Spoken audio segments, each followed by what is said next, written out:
Le 19 juillet, Jésus dit : Que le don que je t'ai fait ne t'induise jamais à l'orgueil, te faisant croire que tu es quelque chose que tu n'es pas. Tu n'es rien d'autre qu'un porte-parole et un canal dans lequel coule la vague de ma voix, mais comme je t'ai prise toi, je pourrais prendre n'importe quelle autre âme. Le simple fait de la prendre la rendrait capable d'être canal et porte-parole de la voix du Christ, car mon toucher opère le miracle. Mais toi, tu n'es rien, rien de plus qu'une amoureuse. Mes porte-paroles se trouvent ou parmi les purs ou parmi les pécheurs réellement convertis. Regarde le noyau des apôtres.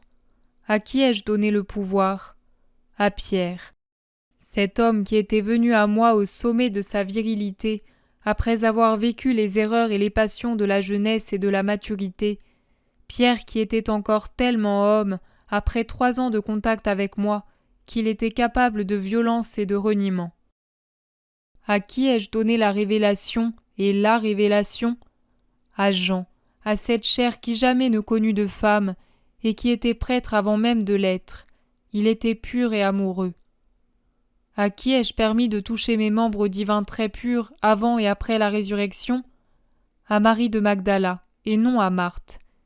Pierre et Marie les convertis, Jean le pur. C'est toujours comme ça.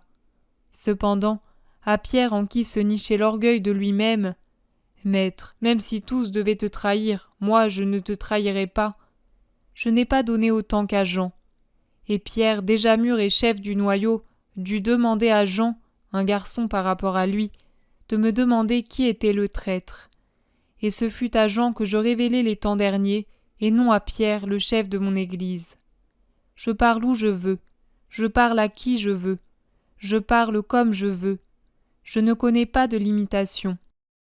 Les seules choses qui imposent une limitation, laquelle ne me limite pas moi, mais entrave la venue de ma parole, ce sont l'orgueil et le péché. Voilà pourquoi ma parole, qui devait se répandre des profondeurs du ciel sur toute la création et former tous les cœurs marqués de mon signe, trouve si peu de canaux dans toutes les catégories. Le monde, catholique, chrétien ou d'une autre foi, est mu par 2 moteurs, l'orgueil et le péché. Comment ma parole peut-elle entrer dans ce mécanisme aride ? Elle en serait broyée et offensée. Soyez des Jean et des Marie, et vous deviendrez la voix de la voix. Extirpez le péché de l'orgueil, cultivez la charité, l'humilité, la pureté, la foi, le repentir. Ce sont les plantes sous lesquelles le Maître s'assied pour instruire ses brebis. Être mon porte-parole signifie adopter une austérité telle qu'aucune règle monastique n'impose.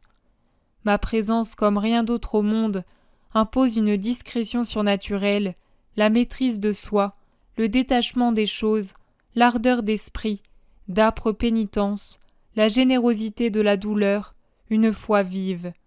C'est un don. Mais il sera retiré si celui qui l'a reçu sort de l'esprit et se souvient qu'il est de chair et de sang. C'est une souffrance. Mais si c'est une souffrance qui broie la chair et le sang, elle porte en elle une veine d'une telle douceur qu'en comparaison, la manne des anciens Hébreux est une absinthe amère. C'est une gloire, mais ce n'est pas une gloire de cette terre.